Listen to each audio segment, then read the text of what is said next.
사도신경으로 우리의 신앙을 고백하겠습니다. 나는 전능하신 아버지 하나님 천지의 창조주를 믿습니다. 나는 그의 유일하신 아들 우리 주 예수 그리스도를 믿습니다. 그는 성령으로 잉태되어 동정녀 마리아에게서 나시고 본디오 빌라도에게 고난을 받아 십자가에 못 박혀 죽으시고 장사된 지 사흘 만에 죽은 자 가운데서 다시 살아나셨으며 하늘에 오르시어 전능하신 아버지 하나님 우편에 앉아 계시다가 거기로부터 살아있는 자와 죽은 자를 심판하러 오십니다. 나는 성령을 믿으며 거룩한 공교회와 성도의 교제와 죄를 용서받는 것과 몸의 부활과 영생을 믿습니다. 아멘. 하나님께서 오늘 우리에게 주시는 말씀은 열왕기하 8장입니다. 구약성경 573쪽입니다. 열왕기하 8장을 교독하겠습니다. 엘리사가 이전에 아들을 다시 살려준 여인에게 이르되 너는 일어나서 내 가족과 함께 거주할 만한 곳으로 가서 거주하라. 여호와께서 기근을 부르셨으니 그대로 이 땅에 7년 동안 임하리라 하니 여인이 일어나서 하나님의 사람의 말대로 행하여 그의 가족과 함께 가서 블레셋 사람들의 땅에 7년을 우거하다가 7년이 다음에 여인이 블레셋 사람들의 땅에서 돌아와 자기 집과 전투를 위하여 호소하려 하여 왕에게 나아갔더라. 그때 왕이 하나님의 사람의 산 게하시와 서로 말하며 이르되 너는 엘리사가 행한 모든 큰 일을 내게 설명하라 하니 게하시가 곧 엘리사가 죽은 자를 다시 살린 일을 왕에게 이야기할 때 그 다시 살린 아이의 어머니가 자기 집과 전투를 위하여 왕에게 호소하는지라. 게하시가 이르되 내 주 왕이여 이는 그 여인이요 저는 그의 아들이니 곧 엘리사가 다시 살린 자니이다 하니라. 왕이 그 여인에게 물으매 여인이 설명한지라. 왕이 그를 위하여 한 관리를 임명하여 이르되 이 여인에게 속한 모든 것과 이 땅에서 떠날 때부터 이제까지 그의 밭의 소출을 다 돌려주라 하였더라. 엘리사가 다메섹에 갔을 때 아람 왕 벤 하닷이 병들었더니 왕에게 달리기를 이르되 하나님의 사람이 여기 이르렀나이다 하니 왕이 하사엘에게 이르되 너는 손에 예물을 가지고 가서 하나님의 사람을 맞이하고 내가 이 병에서 살아나겠는지 그를 통하여 여호와께 물으라. 하사엘이 그를 맞이하러 갈새 다메섹의 모든 좋은 물품으로 예물을 삼아 가지고 낙타 40마리에 싣고 나아가서 그의 앞에 서서 이르되 당신의 아들 아람 왕 벤 하닷이 나를 당신에게 보내 이르되 나의 이 병이 낫겠나이까 하더이다 하니 엘리사가 이르되 너는 가서 그에게 말하기를 왕이 반드시 나으리라 하라. 그러나 여호와께서 그가 반드시 죽으리라고 내게 알게 하셨느니라 하고 하나님의 사람이 그가 부끄러워하기까지 그의 얼굴을 쏘아보다가 오니 하사엘이 이르되 내 주여 어찌하여 오시나이까 하는지라. 대답하되 내가 이스라엘 자손에게 행할 모든 악을 내가 알미라.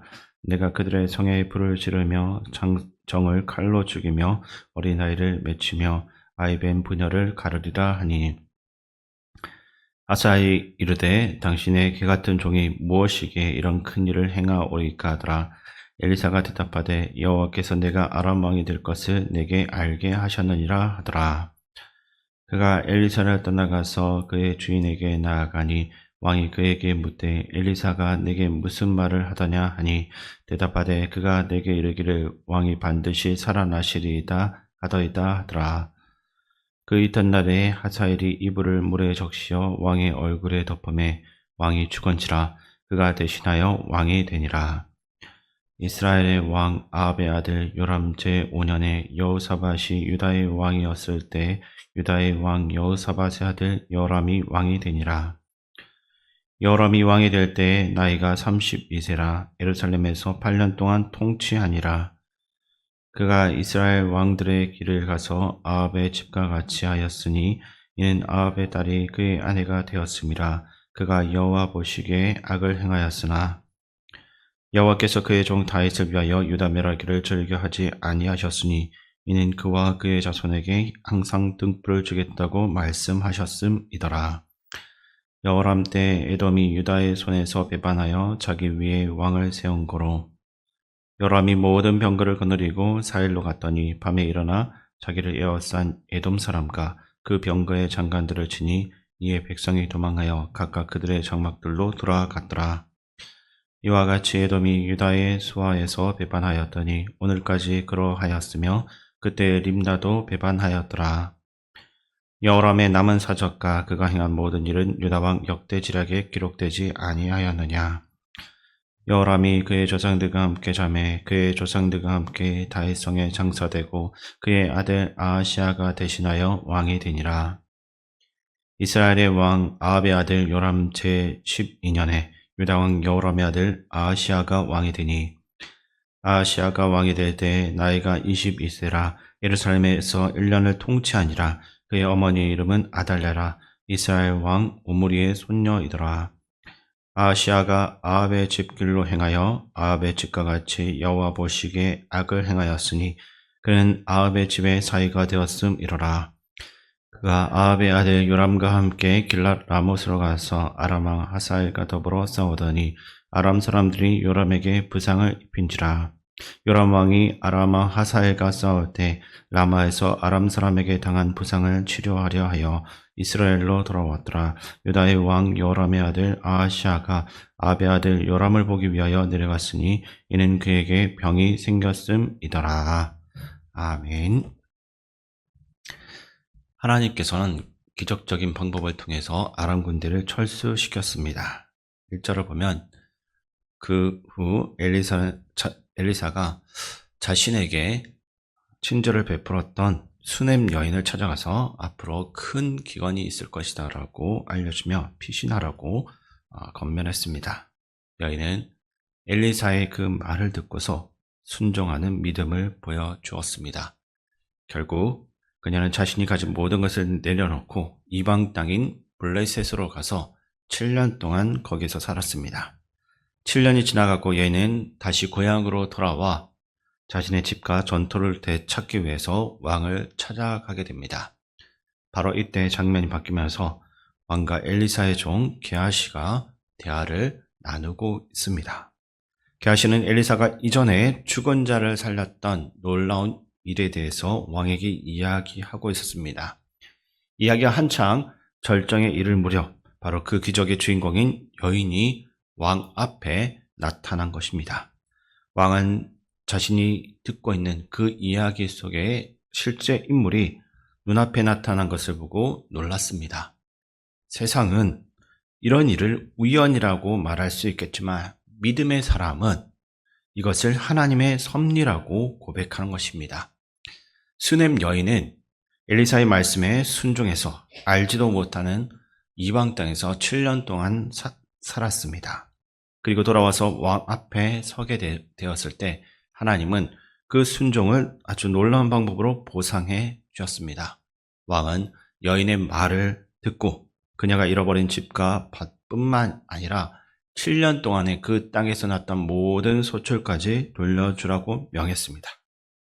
이는 하나님의 예비하심과 갑절의 은혜가 어떻게 임하는가 이것을 보여주는 것이라 할 수 있습니다.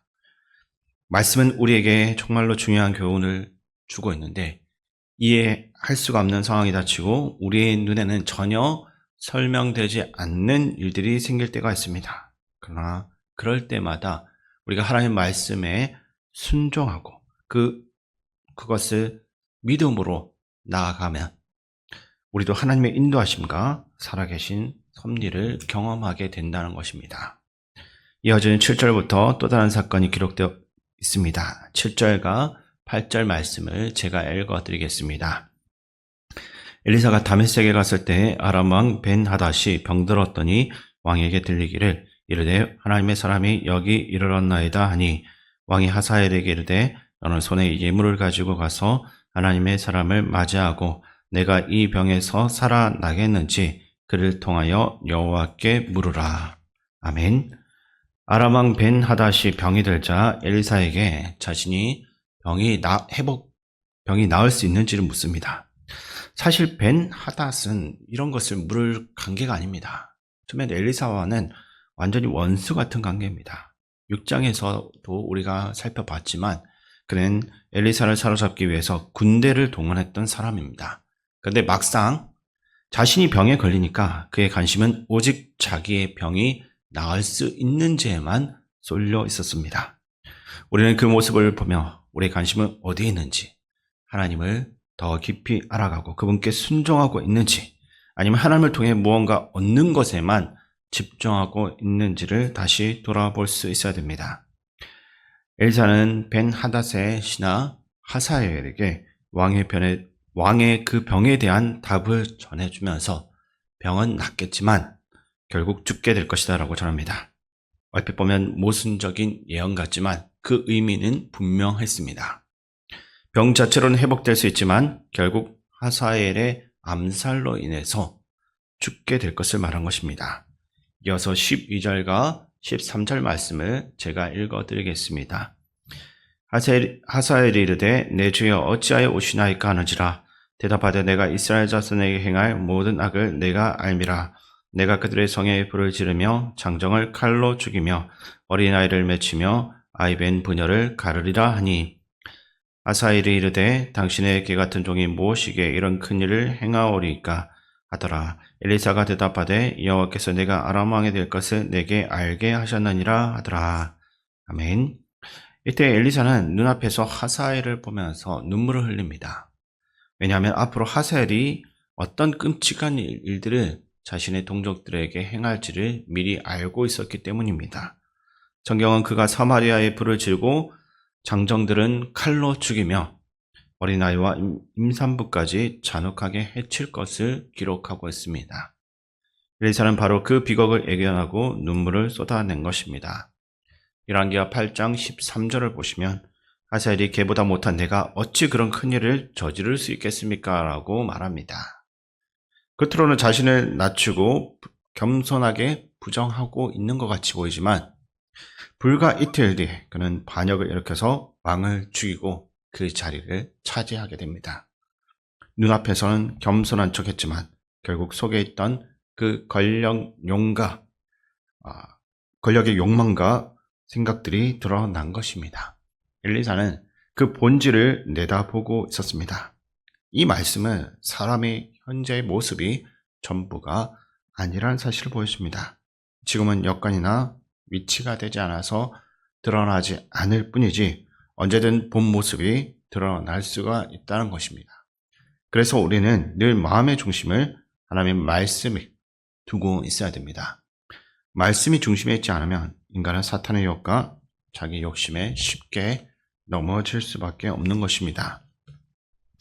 어쨌든 이스라엘은 제론에서 하사엘을 통한 징계를 받았지만 하나님은 여전히 이스라엘을 사랑하셨습니다. 엘리사가 눈물을 흘리며 하나님의 마음을 전한 것도 바로 그 때문이었습니다. 우리 역시 민족과 교회를 바라볼 때 하나님의 마음으로서 기도할 수 있어야 됩니다. 혹시 우리 안에 눈물이 말라버리지는 않았는지, 나라와 교회를 위해서 기도하면서도 마음이 식어버리지는 않았는지 돌아볼 수 있어야 될 것입니다.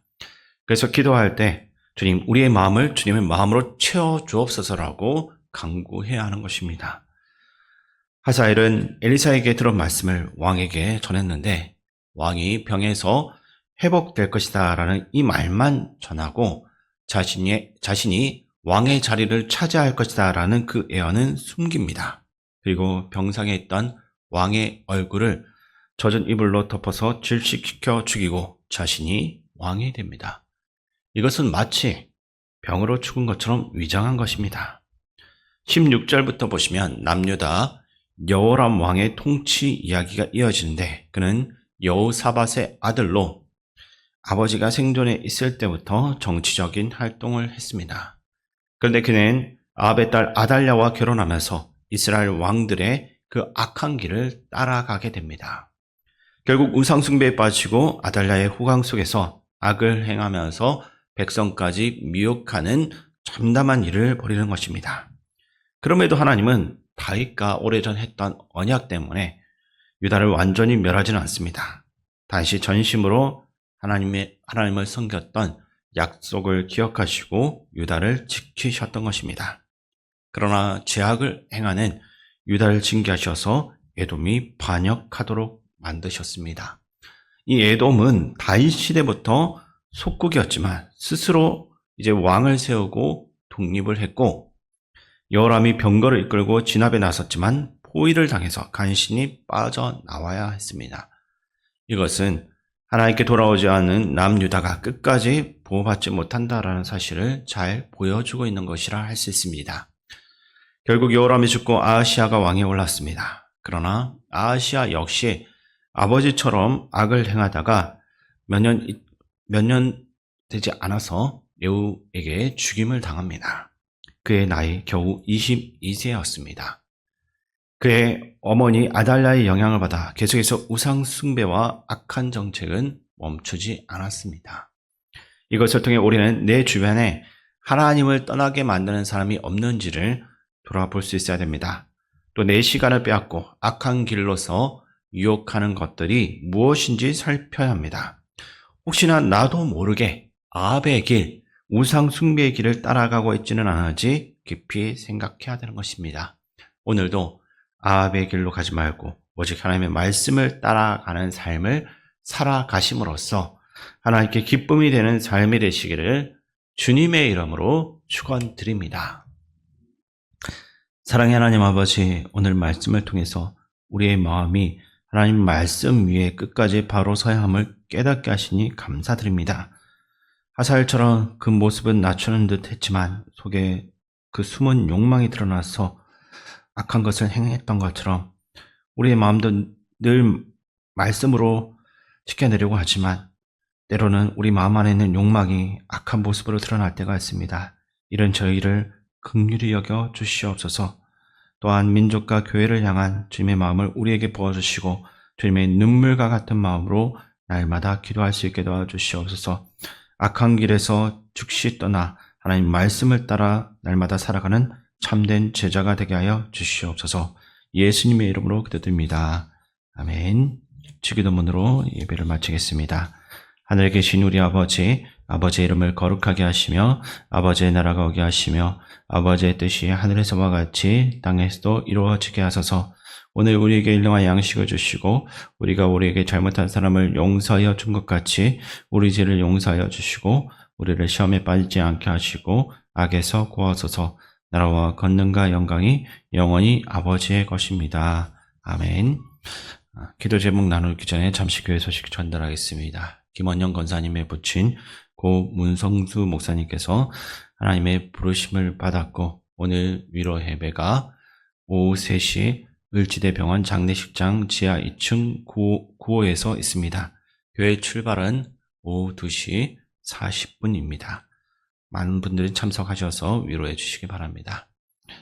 이 시간 말씀을 묵상하며 기도할 때 하나님을 떠나도록 유혹하는 모든 것들을 끊어내고 우리의 마음이 하나님 말씀 안에서 늘 바르게 세워져서 어떠한 상황 가운데서도 주님만을 따라가는 순종의 삶을 살게 하소서라는 제목으로 기도하시기 바랍니다.